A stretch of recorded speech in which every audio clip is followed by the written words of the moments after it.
Ikaw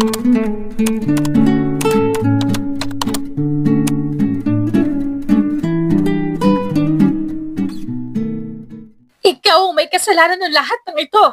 Nagkanda leche-leche ang buhay namin simula nang kupkupin ka. Tiya, patawid po. Halos hindi na makahinga ng maayos si Aurora dahil sa pagkakasakal ng kanyang tiyahin na si Celia. Paulit-ulit na lamang ang mga eksena. Sa tuwing nag-aaway ang mag-asawa, siya palagi ang napagbuntungan ng hininga. At wala siyang karapatang magreklamo dahil silang bumubuhay sa kanya. Simula nang mamatay ang kanyang magulang sa aksidente, naiwan na siya sa pangangalaga ng tiyahin na kapatid ng kanyang ama. Nais niyang umalis, ngunit saan naman siya tutungo? Wala siyang ibang kilalang kamag-anak. At isa pa, siya ay bulag. 5 taong gulang siya nang siya'y mawala ng paningin dahil sa aksidente. At ngayon ay 20 anyos na siya. Gusto niyang magtrabaho dahil palaging pinapamukha sa kanya ng tiyahin na siya'y pabigat sa kanila. Ngunit walang tumatanggap sa kanya dahil sa kapansanan niya. Patawad? Hindi ko kailangan ng patawad mo. Ang kailangan ko ay pera. Pera! Pera, naiintindihan mo! Sunod-sunod ang naging paghikri ni Aurora.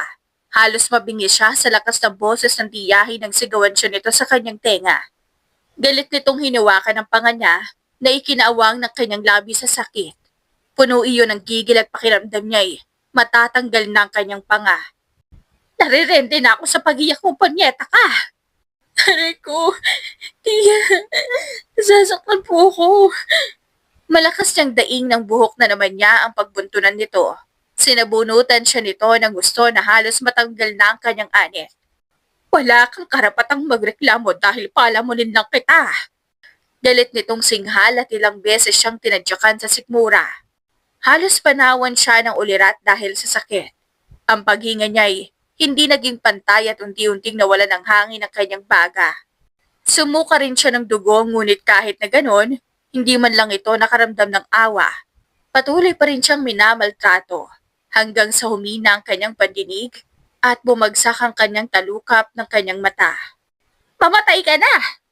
Ang huli niyang narinig bago nawala ng malay.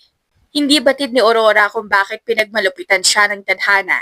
Ilang beses niya nang kinwestiyon ng Panginoon kung bakit nangyari yun lahat sa kanya. Sa pagkakaalam niya'y naging mabuti naman siyang anak nung nabubuhay pa ang kanyang magulang. Hindi naman siya naging pasaway at binigyang sakit ng ulo ang ina. Kaya bakit nangyari iyon lahat sa kanya? Nagising si Aurora mula sa mahimbing na pagkakatulog nang may malamig na bagay ang bumuhos sa kanyang katawan. Gumising ka dahil hindi ka prinsesa. Boses iyon ng kanyang pinsang babae, ang panganay na anak ng tiyahin. Dahlia, ako nga bulag. Bumangon ka dyan at nagugutom ako. Ipaganda mo ako na makakain. Dito ka pa talaga sa sala namin nagkakalat. Ramdam niya ang disgusto at pandidiri sa tono ng boses nito. Tumango siya saka bumangon sa malamig na sahig. Kung saan siya nawala ng malay, doon rin siya nagising. Iniwan lang siya ng tiyahin matapos ang pambubugbog. Ngunit agad siyang bumagsak pabalik nang maramdaman ng sakit sa kanyang sikmura. Napangiwi siya dahil sa sakit.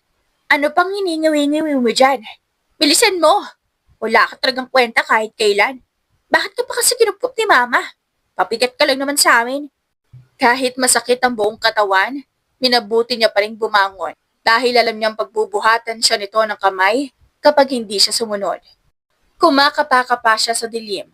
Kahit papaano alam niya ang pasikot-sikot ng bahay, kaya hindi na siya nahihirapan pang magtungo sa kusina. Binuksan niya ang ref at humanap ng may lulutong ulam para kay Dahlia. Tanging hotdog at itlog lamang ang nakapa niya, kaya iyon na lang rin ang niluto niya. Noong tumira siya sa bahay ng tiyahin, napilitan siyang matutong magluto dahil bugbog sarado ang aabutin niya kapag walang nakahaing pagkain sa mesa. Siya palagi ang gumagawa ng gawaing bahay sa pagluluto, paglalaba at paghuhugas, pati na ang pagmamap sa sahig. Nang makapaghain, bumalik siya sa sala upang ipaalam kay Dahlia na handa na ang pagkain nito. Dahlia, luto na yung pagkain? Mahina ang boses niyang sabi. Pinaglaruan niya ang daliri dahil sa kaba. Nagiging habi niya na iyon sa tuwing kinakabahan siya. Ang tagal-tagal mo! Sabi nito sa kabinangga siya sa balikat. Muntik na siyang matumba, mabuti na lamang ay may nakapitan siyang matibay.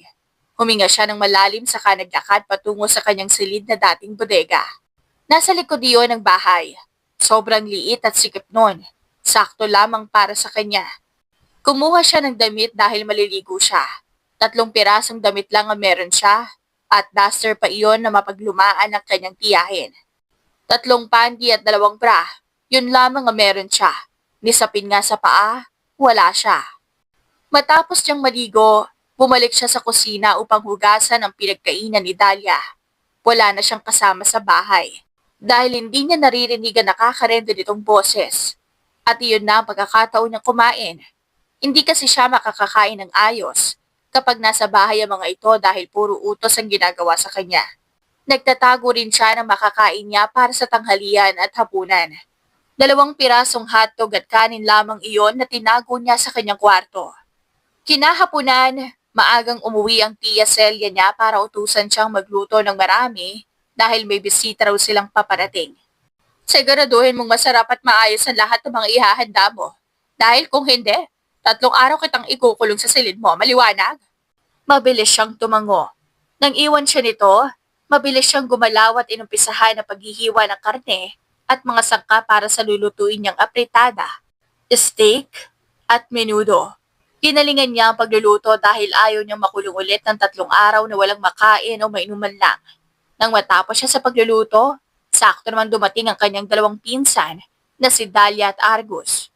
Pati na ang tiyo Miguel niya, bumaba na rin ang tiya Celia niya. Dahlia, honey, change now because any moment darating na sila kumari at kumpare. Marahang utos ng tiya Celia niya kay Dahlia. Oh, OMG! I'm so excited. Makikita ko na naman ulit si Noah. Kailangan ko magbihis na maganda. Tumitiling sabi ni Dahlia habang tumatakbo pa itaas. Oy, ikaw naman Aurora. Pumunta ka sa silid mo at huwag na huwag kang lalabas. Kapag nagpakita ka sa bisita ko, palilintikan ka sa akin, maliwanag. Nakakaintindi siyang tumango. Opo, layas na. Nasusuka ako sa pagbumuka mo. Yumuko siya saglit bago tumalikod paalis. Mabuti na lang talaga at nakapagtago siya ng pagkain dahil kung hindi, baka magutom na naman siya. Dahil isa na lamang ang hatog na natira, kinurot-kurot niya iyon ng paunti-unti hanggang sa magkasya sa kaning meron siya. Matapos niyang kumain, nakaramdam siya ng uhaw.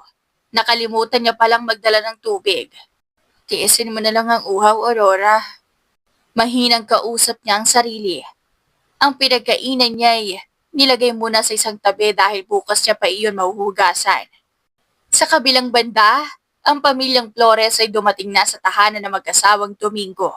Sinalubong sila ng mainit na pagtanggap at malalaking ngiti ng pamilyang Domingo. Malapit na magkaibigan ang pamilyang Flores at Domingo. Inaanak rin ni Celia ang binatang anak ng mga Flores na si Noah. Kumare, kumpare, mabuti naman at nakarating kayo ng ligtas dito sa amin. Ang tagal lalong muli tayong magkita. Nagagalak na saad ni Celia.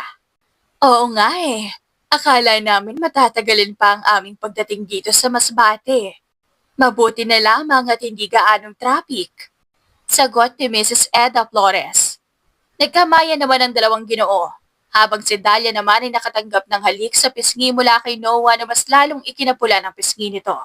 Tingnan mo nga ang ating mga anak, bagay na bagay sa isa't isa. Puri ni Celia, mahinang tumawa si Mrs. Eda at sumang-ayon. Tama ka dyan, kumare. Nahihiya namang yumuko si Dahlia. Magkaibigan lang po kami ni Noah. Kunwaring nahihiya nitong protesta. Nako, dyan rin kami nagsimula ng asawa ko. Pilit ni Mrs. Eda. Mas lalo naman kami ni Miguel. Sabat ni Celia at kumapit sa braso ng asawa. Napuno ng tukso ang hapagkainan na siya namang gustong-gusto ni Dahlia. At pabor rin naman ang binata sa panunokso dahil hindi naman ito lugi kay Dahlia dahil may itsura rin ito at sexy. Pagkatapos kumain, nagaya ang lahat na maginuman. Sa paglipas ng oras, 4 na bote ng beer agad ang kanilang naupos. Hindi man lang nila napansin ang pagkakawala ni Dahlia at Noah, kaya ang naiwan na lamang ay ang 2 pares ng mag-asawa. Makalipas ang halos kalahating oras, Napagdesisyonan na rin ng lahat na magpahinga. Sa guest room tumuloy ang mag-asawang Flores, habang sina Celia at Miguel naman ay nagtungo sa kanilang silid. Dahil sa kalasingan, agad na nakatulog si Celia. Hinalik-halikan ni Miguel ang leeg ng asawa, ngunit matigas na tinulak ni Celia ang mukha nito. Tumigil ka nga! Patulog ka na!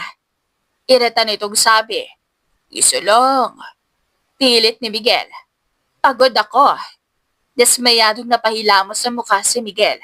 Nakasimangot itong bumangon at nagtungo sa kusina upang uminom ng tubig. At sa hindi inaasahan, naabutan nito roon si Aurora, na kasalukuyang umiinom din. Hawak ang isang baso habang nakayuko at tila malalim ang iniisip. Lumabas ka na pala sa iyong lungga. Napaigtad si Aurora ng marinig ang lasing na boses ng Tio Miguel. Tito? Puno ng takot na bigkas ni Aurora. Kung makikita lamang ni Aurora kung paano ito tumitig sa katawan niya ay tiyak na mas lalo siyang matatakot. Ang mga mata nito ay nagliliyab, puno ng pagnanasa at pagkauhaw, na wari isang asong ulol na handang manakmal anumang oras. Dahan-dahang lumapit si Miguel kay Aurora. Mabigat ang bawat hakbang, na tila ba may kinikim-kim na balak. Inunat nito ang kamay at marahang hinimas ang pisngi ni Aurora.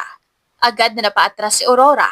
Nanlalamig ang mga palad at halos manginig ang mga tuhod sa matinding takot. Halos hindi siya makahinga habang pilit na lumalayo. Huwag kang matakot. Hindi naman kita sasaktan. Titikman lang kita. Ngising demonyong sabi nito. Babalik na po ko sa kwarto ko. Nanginginig na paalam ni Aurora. Aalis na sana siya nang biglang mahigpit na sinunggaban ni Miguel ang kanyang braso at marahas siyang tinulak nito at isinandal sa gilid ng lababo. Malakas siyang napasinghap at napadaing sa sakit nang tumama ang bewang niya sa kanto ng lababo. Sinabi ko bang umalis ka? Mariing sigaw ni Miguel, nanlilisik ang mga mata. Hindi ka aalis hanggat hindi kita natitigman. Pagkatapos ay marahas at agresibong idinampi niya ang kanyang labi sa lieg ni Aurora. Wari hayok na hayok. Napapikit ang dalaga at pilit na itinutulak si Miguel, nanginginig ang kanyang mga kamay. Wag po. Halos pabulong at karalgal na pagsusumamo ni Aurora. Puno ng takot ang kanyang tinig habang pilit na lumalaban. Ngunit mas lalo lamang tumindi ang gigil ni Miguel sa bawat pagpumimiglas niya.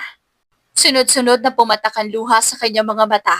Tinapangan niya ang sarili at buong lakas na tinuhod si Miguel sa gitna. Napaigik ito at lumuwag ang hawak sa kanya. Kinuha niya ang pagkakataong maitulak ito.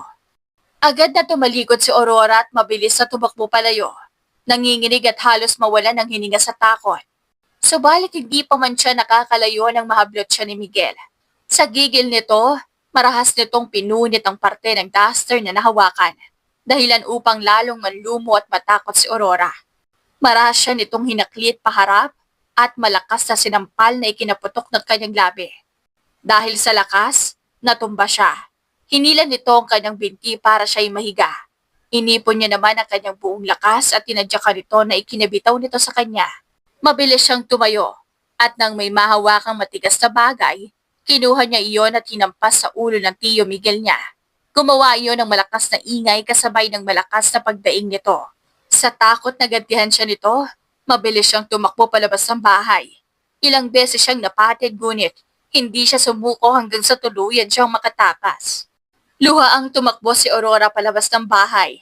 Ang duster ng suot ay punit-punit na dahil sa tangkang panghahalay sa kanya ng tiyuhin.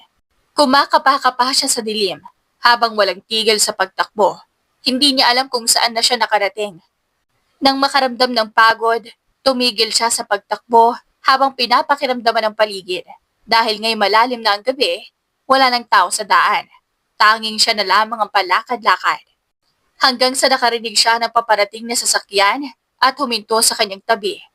Kinabahang umatras siya. Ang takot sa kanyang dibdib ay mas dumoble lalo na nang bubukas ang pinto ng sasakyan. Miss, gusto mo bang sumabay? Tinig iyon ng lalaki. Mabilis siyang umiling. Hindi na po, hindi na ho. Sumakay ka na. Iahatid ka namin. Pamimilit pa nito, umiling-iling siya. Hindi na po talaga. Diyan lang naman po ako nakatira. Turo niya sa kung saan. Pre, Kulang yata yan. Kung saan-saan lang tumuro. At tingnan mo, wala sa atin ang tingin niya. Rinig niyang singit ng isa pang boses lalaki. Mabilis siyang kumilos at nagpatuloy na sana sa paglalakad nang biglang may humawak sa braso niya. Agad siyang napapiksi sa takot. Wag po. Pagmamakaawa niya. Bulag ka ba? Hindi siya sumagot. Mukhang nainis naman ang lalaki sa pananahimik niya dahil marahas nitong hinuli ang kamay niya at hinawakan na mahigpit. Napadaing siya sa sakit. Wala na ring humpay sa pagtulo ang kanyang mga luha. Sumagot ka kapag tinatanong kita, ah. Galit nitong singhal. Bitawan niya po ako. Hindi. Sumama ka sa amin. Agad siyang nagpumiglas at pilit na nanlaban. Sumigaw rin siya ng tulong na mas lalong ikinagalit ng lalaki at tinakpan ng panyo ang kanyang pipig. May nasinghot siyang kakaibang amoy doon na ikinapanghina niya. Unti-unti siyang nawalan ng lakas, kaya hindi na nahirapan ng lalaking ipasok siya sa sasakyan. Anong gagawin natin dyan? Rinig niyang tanong ng isang boses. Ibebeda natin kay Madam Ingrid. Kikita tayo ng malaki dito. Mas lalong umusbong ang takot sa kanyang dibdib sa narinig. Gusto niya pa sanang pakinggan ang kanilang binapalak sa kanya. Ngunit unti-unti na siyang nawala ng padinig hanggang tuluyan siyang kinain ng kadiliman. Nagising si Aurora sa malakas na ingay ng mga taong nag-uusap sa paligid at malakas na tugtugin. Hindi niya alam kung saan siya naroroon sapagkat hindi niya makita ang paligid. Kumakapaka pa siya sa dilim habang humakbang. Ngunit bago pa man siya makadalawang hakbang, malakas na nauntog ang kanyang ulo sa matigas na bagay. Mahina siyang napaungol at agad sinapo ang natamaan niyang noo. Tila magkakabukol pa yata iyon. Gentlemen, we'll now start the bidding. We'll begin with number 5. She's a 28-year-old, sexy and elegant. Number 5, step forward. Nangunot ang noo ni Aurora sa pagtataka sa narinig na bidding. Nagsimula siyang kabahan, kinutuban ng masama, at unti-unting pinagpawisan ng malamig. Samantala, binuksan ng gwardya ang isa sa 5 bakal na kulungan kung saan naroon ang babaeng ibibid. Nakasuot ito ng black satin dress at smoky makeup. Ngunit ang mga matay, puno ng takot habang nakatingin sa mga kalalakihang umaapaw ang pagnanasa sa mga mata. We begin the bidding at 10,000! Nakangiting sabi ng auctioneer. Umalingaw-ngaw ang mga bulungan at isang kamay ang dahan-dahang umangat. 10! Sabi ng matandang lalaki na may hawak na kopitang may lamang alak. 15! Sumigunda ang kasama nito sa parehong mesa. Nagkatinginan ng dalawa at maya-maya'y sabay ng humisi sa isa't isa. 15! Do I hear 20? Nagagalak na sabi ng auctioneer. 25! Mayabang na sigaw ng isang Chinese. 25! Going once? Going twice, anyone? Nang walang magagat, agad na inanunsyo ng auctioneer ang nanalo. Sold to Mr. Tan! Nagpatuloy pa ang pagpipid hanggang sa umabot na iyon kay Aurora. And for the grand finale, I present to you our most precious gem of the night. Sinenyasan ng auctioneer ang gwardya na alisin ang telang nakatabon sa kulungan ni Aurora. At nang mabunyag sa lahat ang kaakit-akit nitong postura, umani iyon ng malalakas na bulong-bulungan mula sa mga tao. Aurora was wearing a bloody red satin dress na halos makita na ang kaluluwa sa sobrang nipis at daring. Everyone gets excited, lalo na nang masilayan nila ng malinaw si Aurora. Napangisi na lamang ng malaki ang auctioneer. Auctioneer number 1, 20-year-old, virgin and innocent, rarest gem in bid. Show will start at 500,000. Agad na nagpaunahan ang lahat sa pagtaas ng placards na parabang isang importanteng bagay ang kanilang bibilhin. 600,000, 800,000, 1 million. Umalingaw-ngaw ang mga singhapan nang umabot sa 1 milyon ang bid. Halos lahat ng mata ay nakatutok sa matandang lalaki. Nakangising aso ito habang titig na titig kay Aurora na parabang asong ulol na naglalaway sa nakahaing laman. Kuminang sa tuwa ang mga mata ng auctioneer at handa na sana niyang isara ang bid. Nang biglang pumailanlang ang isang malamig na tinig. 1 billion! Biglang bumalot ang katahimikan. Nagbalingan ang lahat ng mga mata sa madilim na sulok kung saan nakaupo ang Peter. Natatakpan ang mukha nito ngunit nangingibabaw ang makapangyarihan nitong aura na bumalot sa buong action hall. Bumukas sara ang labi ng auctioneer sa gulat at nanlaki ang mga mata. Ngunit nang makabawi sa pagkagulat ay muling sumigla ang tinig ng auctioneer. Halos manginig na sa tuwa. Now, who dares to go higher? Everyone felt silent dahil hindi na nila kayang pantayan pa ang 1 bilyon. Sold to the gentleman in the shadow. Ang kaninang tahimik na si Aurora ay nanginig sa takot bigla nang marinig ang pagbukas ng kanyang kulungan. Hinawakan siya ng 2 lalaki sa magkabilang braso at marahas na kinaladkad kung saan. Ang pintig ng kanyang puso ay bumilis. Kasabay ng kanyang paghinga, halos maiyak siya sa sinapit. Gusto niya lang naman makalaya mula sa mapang-apusong kamag-anak. Ngunit bakit sa ganitong kapalaran siya nauwi? Tinulak siya ng 2 lalaki at halos masubsob siya sa lakas nun. Umaya siya ng upo. Hula niya'y nasa loob siya ngayon ng sasakyan. Drive. Halos mapapitlag siya sa gulat nang biglang may magsalita sa kanyang harapan. Ang boses nito'y malamig at malalim na parabang galing sa kailaliman ng hukay. Agad namang gumalaw paalis ang sasakyan. Anong kailangan mo sa akin? Nanginginig ang labi niyang tanong. Ngunit wala siyang nakuhang sagot. Mariin siyang napakagatlabi. Pwede mo ba akong pakawalan? Wala ka namang makukuha sa akin kasi pulog ako. Patuloy niya, umaasang diringgin ang kanyang pakiusap. Nanindig ang kanyang balahibo sa simpleng sagot nito. Kahit hindi niya ito nakikita, ramdam niya pa rin na nakakatakot itong aura. Parang awa mo naman oh. Pinagdaop niya ang mga kamay. Shut up. Your voice is irritating me. Agad niyang natikom ang bibig. Tahimik lamang silang dalawa sa buong biyahe. Ramdam ni Aurora ang bigat ng katahimikan. Pakiramdam niya, naririnig nito ang bawat tipok ng kanyang puso sa sobrang lakas. Kating-kati siyang magtanong at muling magmakaawa. Subalit pinangunahan siya ng takot. Takot na baka magalit ito at barilin siya. Tapos itapon na lang sa kung saan. Hindi siya naglaya sa kanila para lang matagpo ang patay sa gilid ng daan. Mahaba-haba rin ang kanilang biniyahe bago sa wakas ay huminto ang sasakyan. Baba! Napakislot siya nang marinig ang malamig nitong boses. Kabado niyang sinunod ang utos nito. Nanginginig ang kanyang mga kamay habang bumababa ng sasakyan. Pagtapak ng kanyang mga paa sa malamig na semento, nanatili lamang siyang nakatayo sa gilid ng pinto. Hindi alam kung ano ang susunod na gagawin. Walk! Malamig at matigas nitong utos sa kanya. Inangat niya ang tingin sa kung saan nanggaling ang boses. Baka sa kanyang mga mata ang takot. Hindi ako pamilyar sa daan. Utal-utal niyang sagot. Halos hindi na iyon marinig sa sobrang hina. Rinig niya ang pagbuntong hininga nito ng malalim. Ramdam niya ang pagtitimpi nito sa buntong hininga na iyon. Hanggang sa nagulat siya nang may magaspang na kamay ang mariing humawak sa kanyang braso. Walk now. Malamig at mariin nitong pag-uulit. Napahakbang siya nang sapilitan siya nitong hilahin. Halos makaladkad siya sa bilis ng paglalakad nito dahil hindi siya makasabay. Hanggang sa tuluyan silang makapasok sa loob na pinagdalhan nito sa kanya, lalong bumigat ang kanyang dibdib. At umusbong ang takot sa pag-aakalang katapusan niya na. Sit here. Tapos ay giniya siya paupo sa malambot na couch at tinawag ang pangalan ng babae. Belisa! Sister! Magbibihis lang ako. Don't let her leave. Opo, sir. Nang maramdamang wala na ito sa kanyang harapan, nakahinga siya ng maluwag. Ma'am, may gusto po ba kayong inumin? Nagugutom po ba kayo?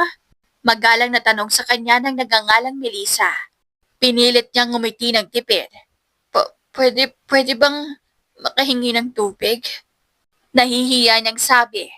Kanina pa siya nauuhaw at halos tuyot na ang kanyang lalamunan. Sige po, ikukuha po kita ng tubig. Saglit lamang po. Tapos ay umalis. Tahimik lamang siyang nakaupo at hinintay ang pagbalik nito. Kahit naman gustuhin niyang tumakas, ay hindi iyon posible. Lalo pat hindi pamilyar sa kanyang lugar. Ma'am, heto na po ang tubig niyo. Inangat niya ang kamay para abutin iyon. Nasa kanan niyo po ako. May pag-aalinlangan itong sabi. Nahihiya siyang ngumiti.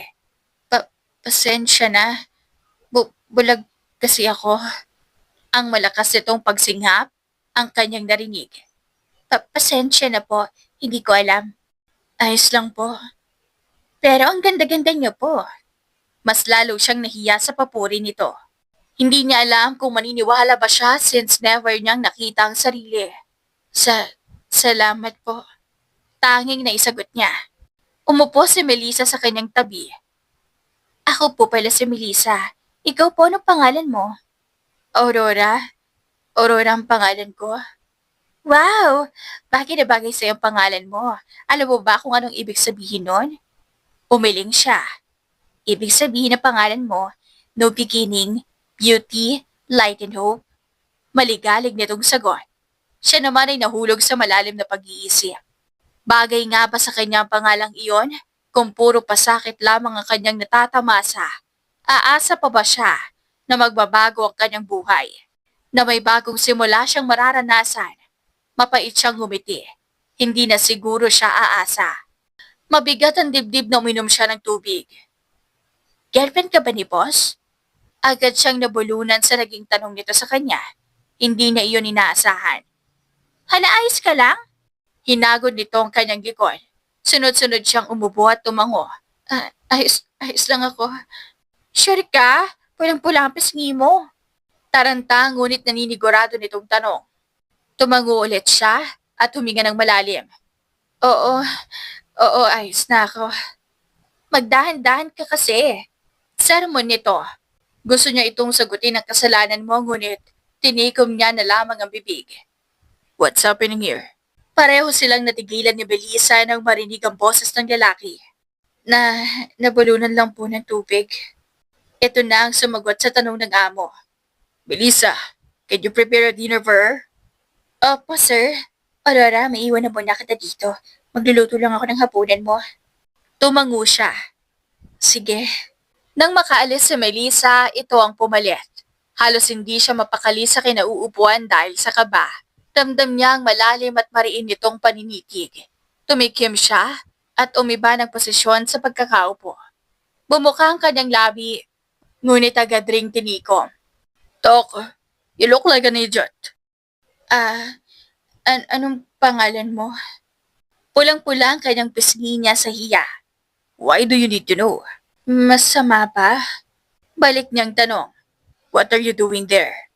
Imbes na sagutin ang kanyang tanong, isa pang tanong lang rin ang sinagot nito sa kanya. Napabuntong hininga siya. Ewan ko, nagising na lang ako na nandun na. You don't remember who brought you there? Tsaka niya lamang naalala ang dalawang lalaking kumidnap sa kanya.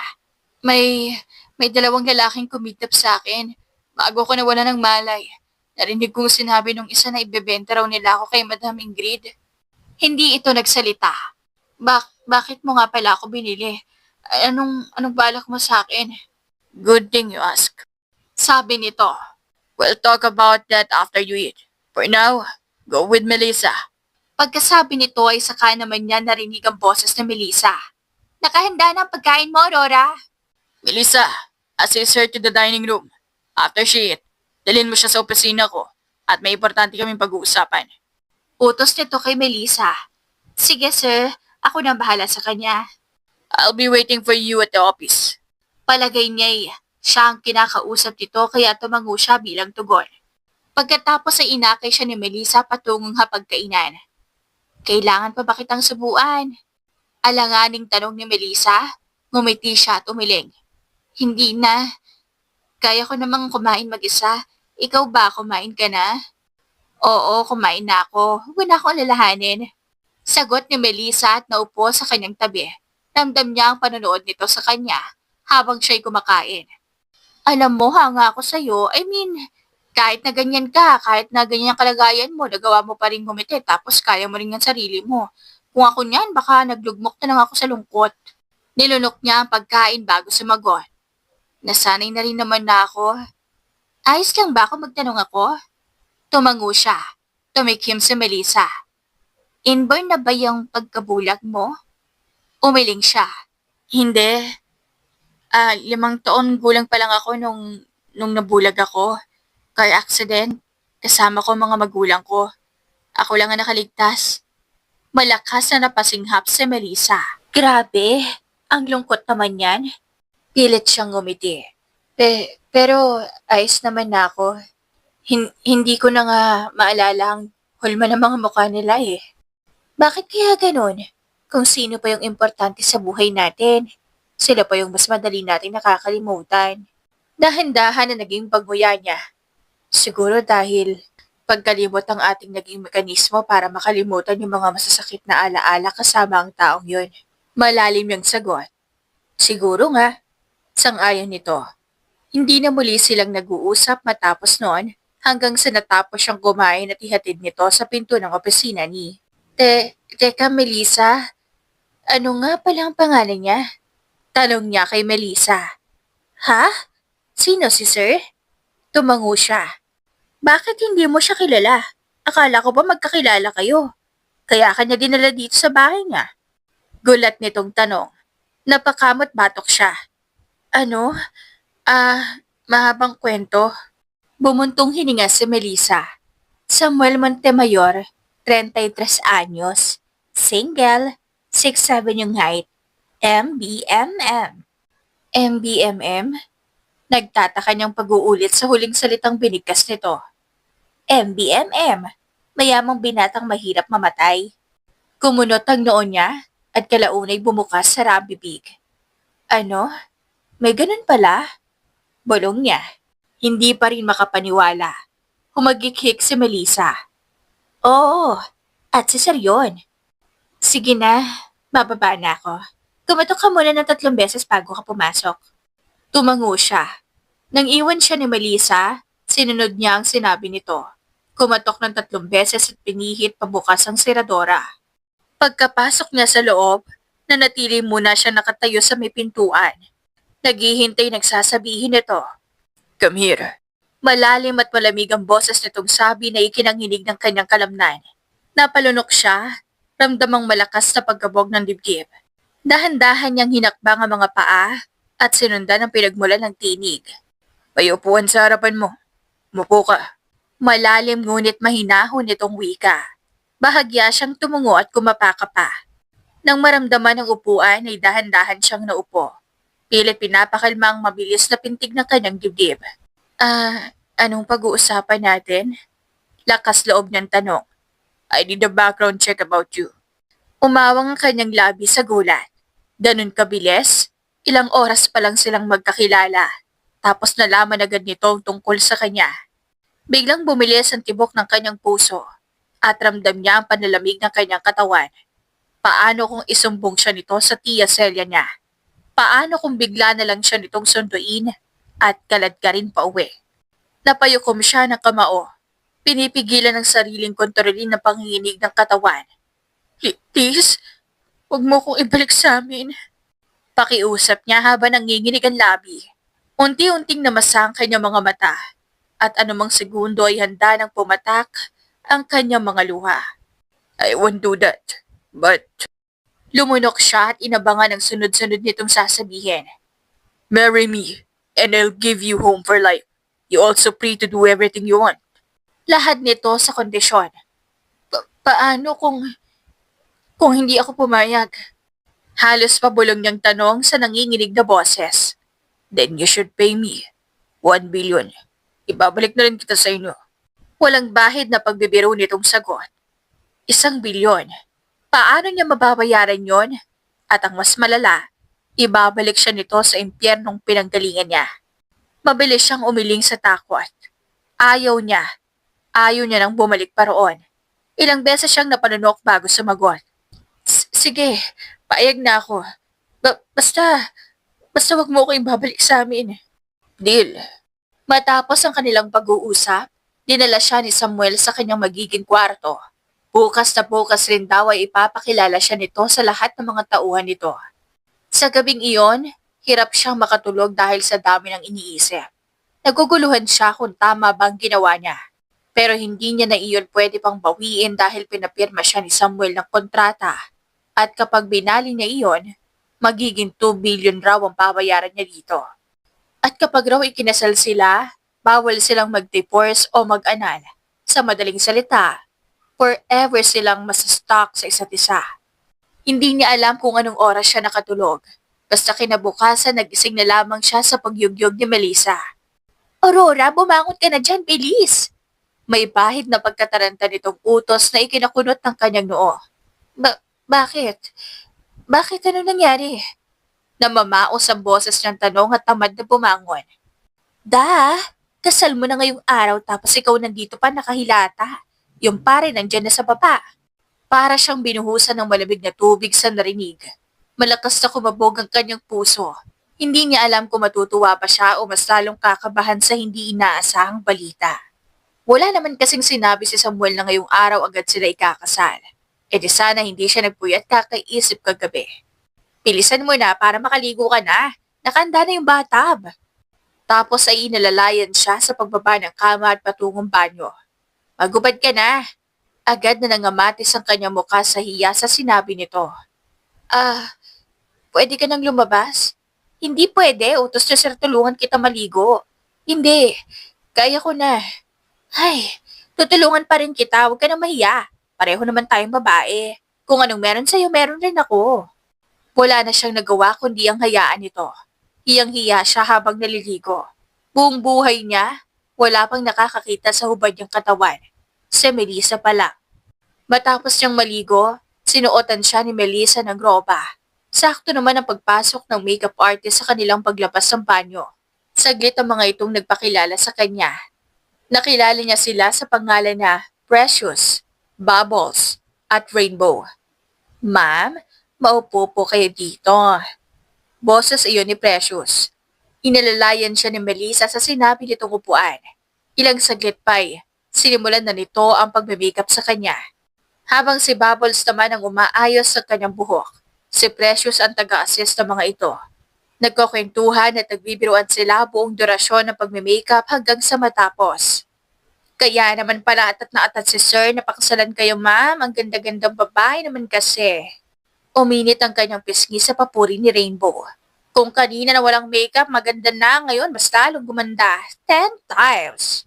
Segunda ni Bubbles. Parang nananapak ang ganda, no? Sabi ni Precious. Nako, maganda talaga tong kaibigan ko, mana sa akin. Biro ni Melissa na ikinatawa nila.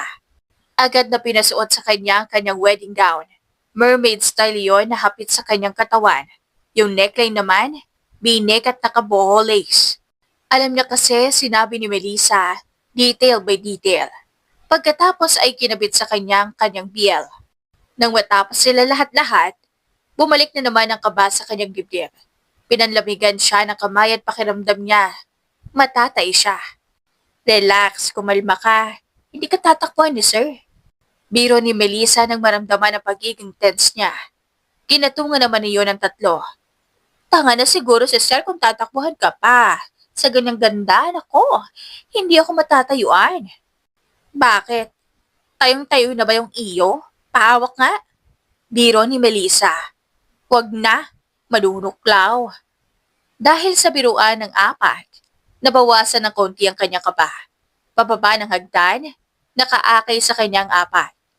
Nasa kanan niya si Melissa, kaliwa si Precious, sa harap si Rainbow, at sa likod si Bubbles. Saan pala gaganapin ang seremonya? Tanong niya nang maalala ang sinabi kanina ni Melissa na nasa baba na raw ang pare. Sa garden. Sayang nga hindi mo nakikita. Sobrang ganda pa naman ang dekorasyon. Yung team nga pala, nature-inspired. Earthly vibes with sage tones. With a soft pitch combination. Sa laysay nito, agad na nabuo sa utak niya ang kanyang dream wedding. Ganon na ganon. Maliban sa wedding gown niya, vintage wedding gown kasi ang gusto niyang suotin sa kanyang kasal. Pero ayos na rin itong mermaid wedding dress. Marami bang tao? Kinakabahan niyang tanong. Wala. Tayo-tayo lang at yung dalawang poging kaibigan ni Sir na si Sir Nate at Alex. Agad siyang nakahinga ng maluwag. Kahit papaano hindi masyadong nakakahiya. Nandito na tayo. Mahinang bulong nito. Saan? Sa entrada. Maglalakad ka na ngayon papunta kay sir. Tapos humagikik ito. Kinikilig talaga ako sa inyong dalawa. Bagay na bagay kayo. Ah, ako lang ba ang maglalakad? Siyempre, alangan namang kasama ako, anak ba kita? Napasimangot siya sa pabalang nitong sagot. Siyempre, joke lang. Pero ikaw lang talaga maglalakad kasi kung kasama ako, ibig sabihin lang nun, dalawa tayong asawa ni sir. Ha? May ganun ba? Taka niyang tanong. Gaga? Siyempre, nagbibiro lang ako. Asa ako magugustuhan ni sir sa tagal kong naninilbihan dito bilang katulong kahit ngayon hindi nito magawa. Masama pa talaga ang ugali niya? Hindi naman. Wala lang talagang pakialam sa tao yung si sir. Heartless kumbaga. Pero huwag ka mag-alala. Di naman niya nananakit ng babae. Sa kama lang. Halos masamid siya sa sariling laway dahil sa biro nito. Ang kanyang pisngay na mula nang may eksenang sumagi sa kanyang utak. Uy, namumula siya. Inimagine mo, no? Mabilis siyang umiling. Hindi ah. Naku, defensive. Umayos ka na dyan, magsisimula na. Mabilis siyang napaayos ng tayo habang mahigpit ang hawak sa minigay nitong bulaklak. Nang magsimulang tumunog ang chorus ng kanta Can't Help Falling in Love by Elvis Presley, marahan siyang tinulak ni Melissa palakad.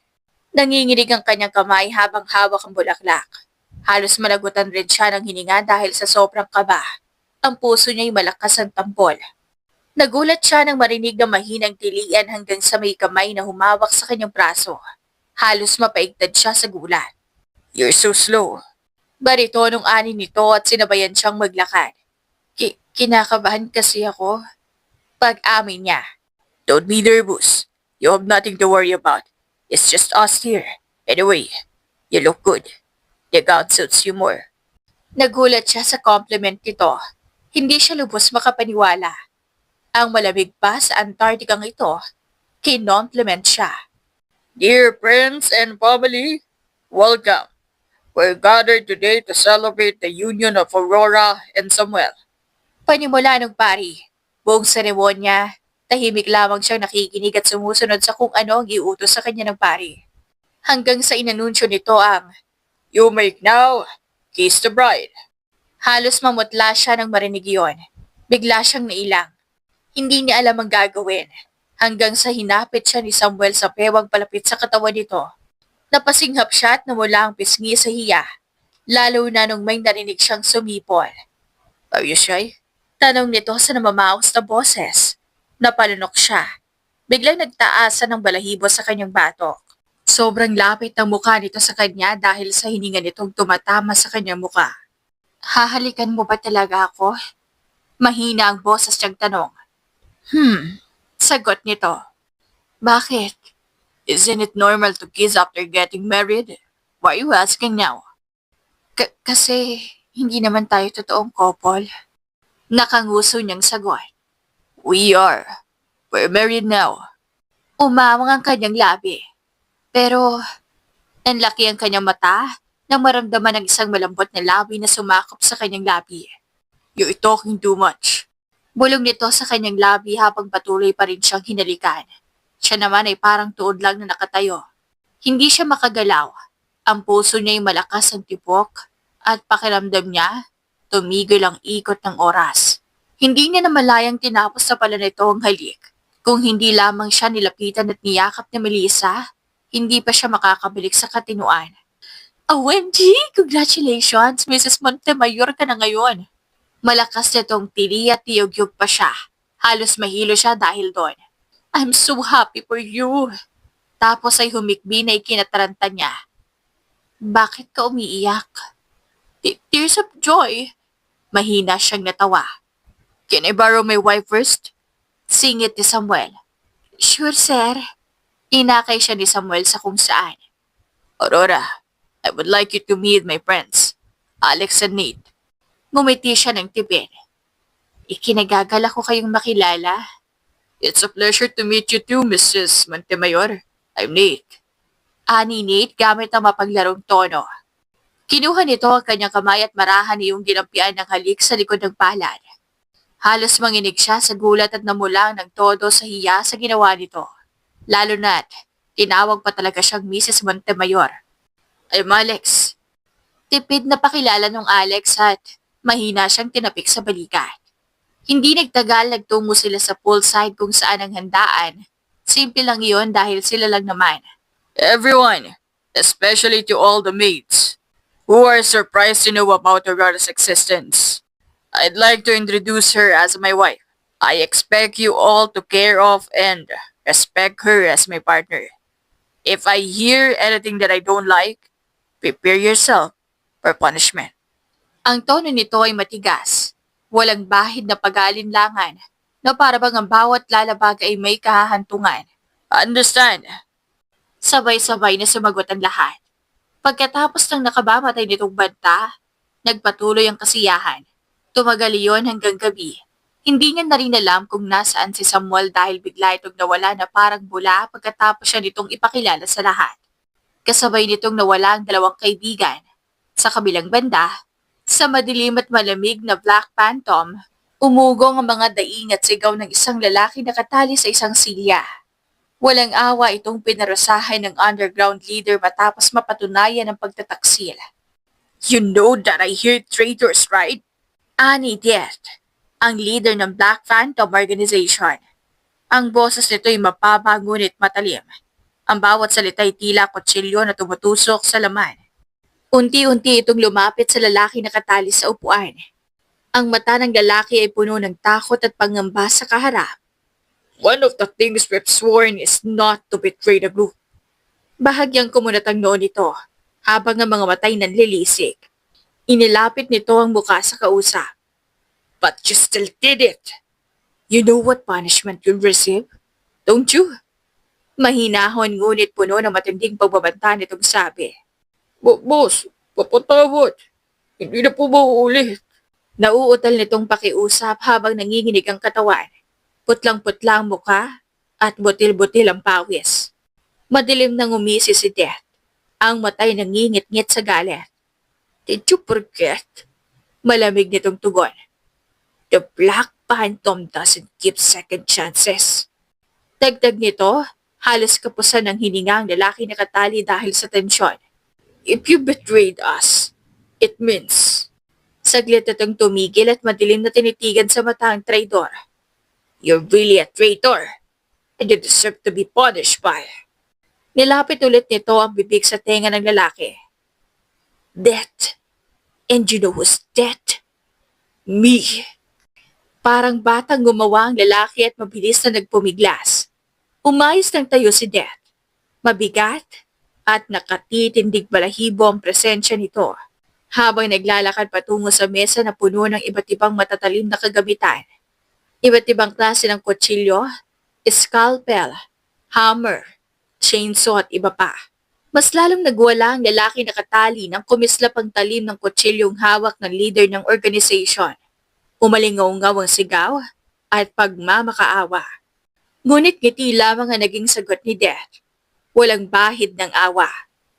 Mercy isn't in my vocabulary.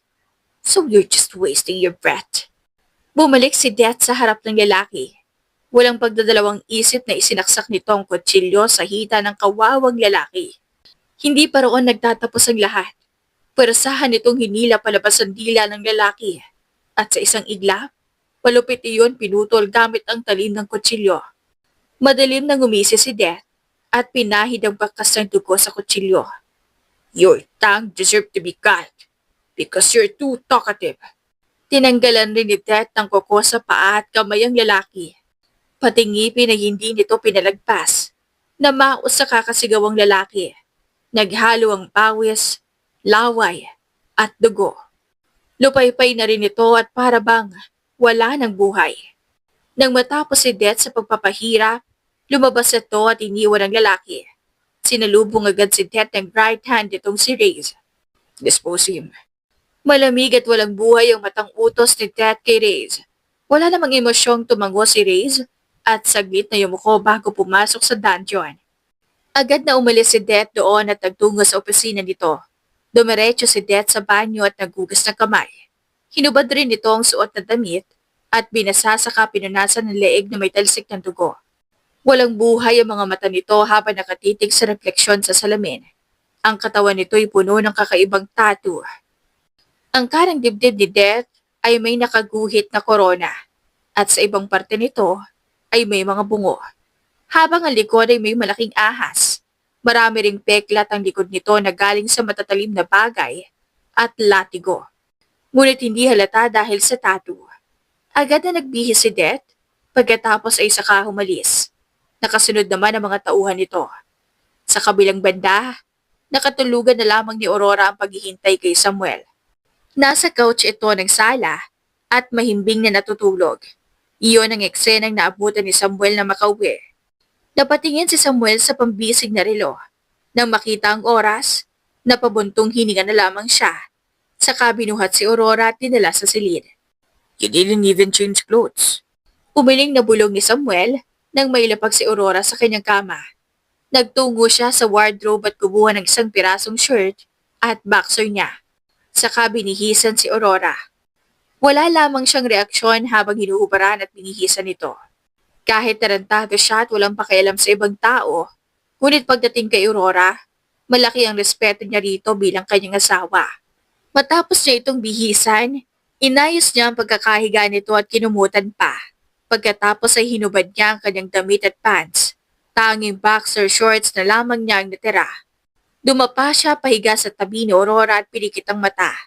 Mas lalong sumisiksik si Aurora sa isang matigas ngunit mainit na bagay na tila nagbibigay sa kanya ng kaginhawaan. Napangiti siya na makontento sa init na dulot nito at muling bumalik sa mahimbing na pagkakatulog. Ngunit isang saglit pa bigla siyang natigilan ng maramdaman ng matigas na prasong pumalibot sa kanyang bewang. Agad siyang napadilat ng mata kahit alam niyang puro kadiliman lamang ang kanyang makikita. Kinapa niya ang bagay na iyon na nakapalibot sa kanyang bewang. Umaasa nagkakamali lamang siya at kumunot o unan lang iyon. Ngunit nang makumpirmang braso nga iyon, malakas siyang napatali at mabilis na bumangon.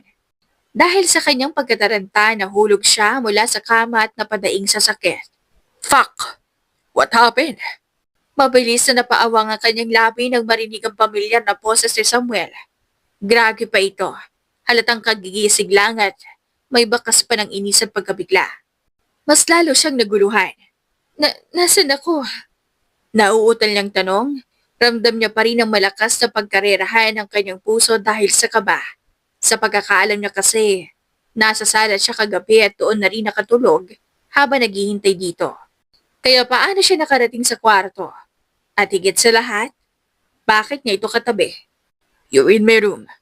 Simpleng sagot nito at tinulungan siyang tumayo mula sa pagkakasalampak. Bakit ako nandito? Sino nagdala sa akin dito? Naabutan kitang natutulog sa couch kagabi. Kinarga kita at dinala sa kwarto ko. Na magiging kwarto mo na rin mula ngayon. Umawang ang kanyang labi sa sobrang gulat. Hindi makapaniwala sa narinig. Kwarto niya na rin. Gaya ng sinabi ng nais ni Samuel, hinakot ng mga katulong nito ang lahat ng mga gamit niya at nilipat sa kwarto nito. Wala siyang nagawa kundi tanggapin ang sitwasyon. Dahil mag-asawa sila, kailangan na raw nilang matulog sa iisang silid.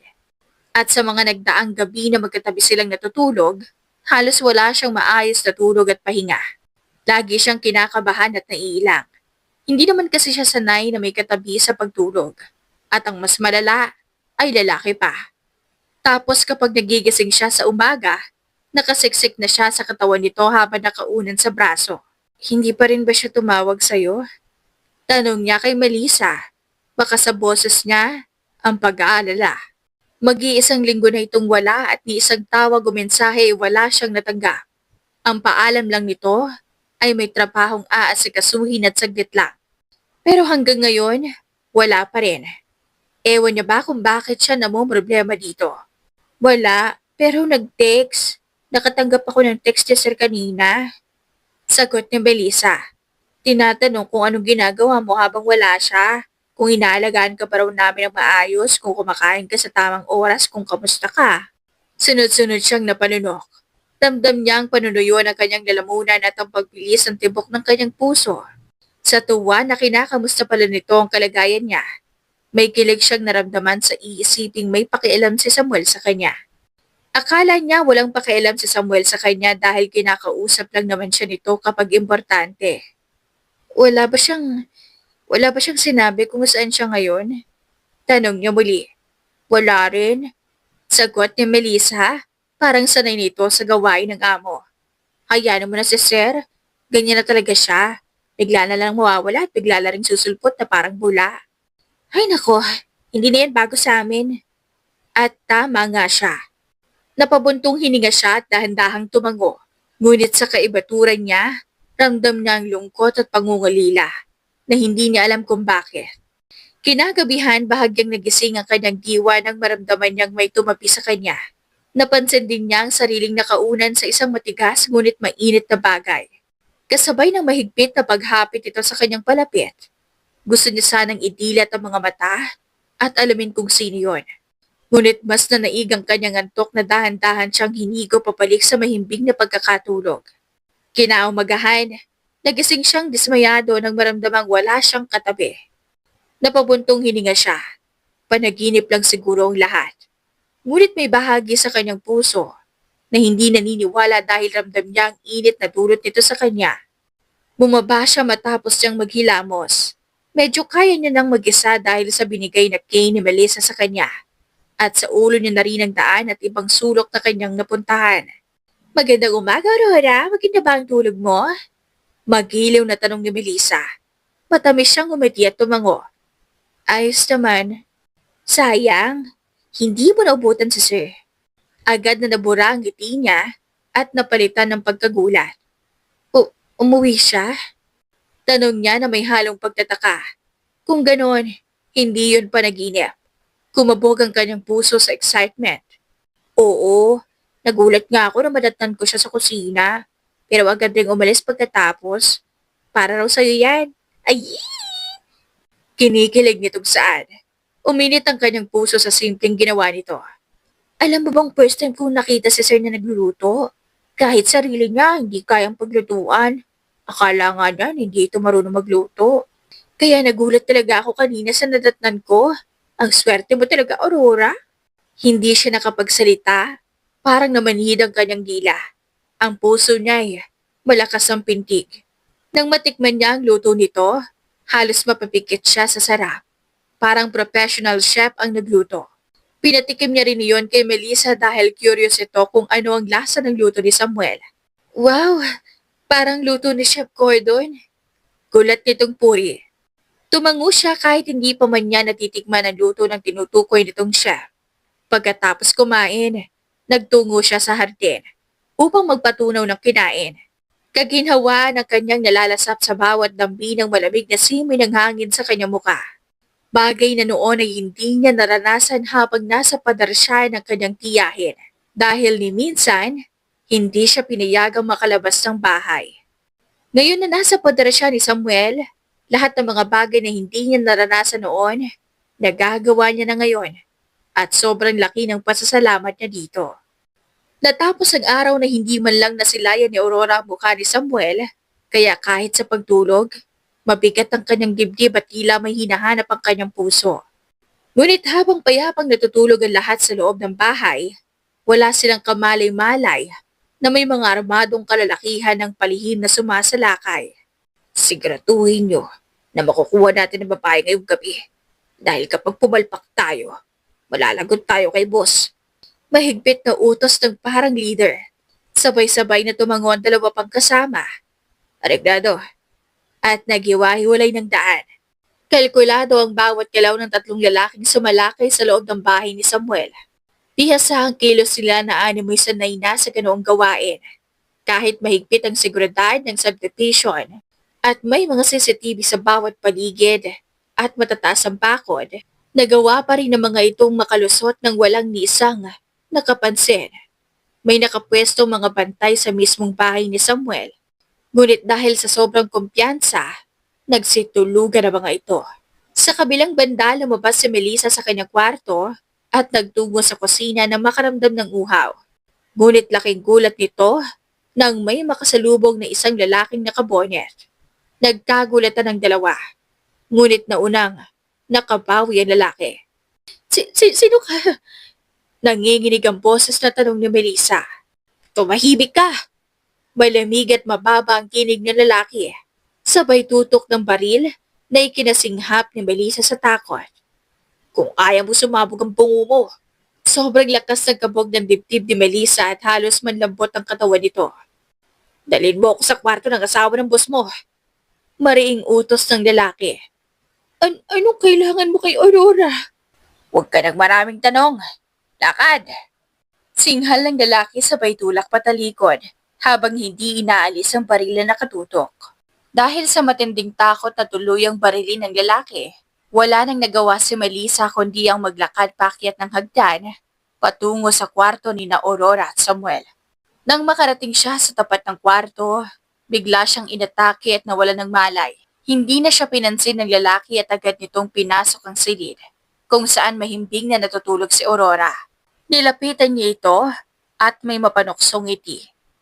Kita mo nga naman, ang gandang babae ng napangasawa ng hampog na yun. Hinaplas niya ang pisngi nito bago tinakpan ang panyong may pampatulog. Nagpumiglas pa si Aurora, ngunit tuluyan din siyang nawala ng malay at naging madali para sa mga lalaki ang pagdukot sa kanya. Maya-maya, nagising si Melissa at mabilis na tumakbo papasok sa kwarto. Ngunit wala na roon si Aurora. Dali-dali niyang ipinaalam ang pangyayari sa mga bantay. Putang ina, lagot tayo kay boss. Ani Pedro. Bakit nyo hinayang makapasok ang mga yon? Galit na sigaw ni Melissa. Nag-aalangan si Ramon. Sasabihin ba natin kay boss? Mariin namang sagot ni Jeffrey. Wala tayong choice. Melissa, tawagan mo siya ngayon. Nanginginig na tinawagan ni Melissa si Samuel. Sir? Kinuha po nila si Aurora. Garalgal niyang sabi. What? Malakas na sigaw ni Samuel. Kasunod ang mura bago ibaba ang tawag. Mabilis siyang nagmaneho pa uwi at sa galit ay sinapak ang mga bantay. Fucking useless people. Hindi ko kayo binabayaran para maging tanga. Kinabukasan, nakatanggap siya ng tawag mula kay Ocampo. Kung gusto mo mabuhay ang asawa mo, pumunta ka na mag-isa, mamayang gabi. Pananakot nito. Galit na tugon ni Samuel. Don't you dare call her that. Sa lugar ng tagpuan, nakita niya si Aurora na nakabitin sa lupit sa ibabaw ng aquarium na may mga pirana.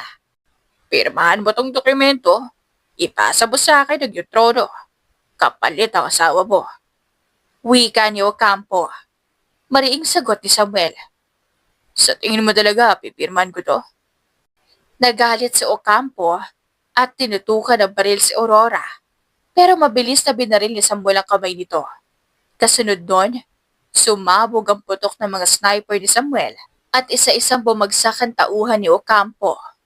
You're still stupid till now, Ocampo. Do you think I came here without a plan? Malamig na wika ni Samuel bago niya tuluyang tinapos ang kalaban. Agad niyang pinutol ang lupit at nasalo si Aurora bago ito mahulog. Nagising si Aurora at natakot. Samuel? Ako to. Mahinahong sagot niya. Yumakap si Aurora at humagulgol. Natatakot ako. Hinaplas niya sa bulang buhok nito at marahang bumulong. Don't be afraid. It's over. No one can hurt you anymore. I won't let them. Dahil sa nangyari, hindi naiwasan ni Aurora na magkaroon ng trauma. Kaya naman dinala ito ni Samuel sa isang psychologist upang matulungan.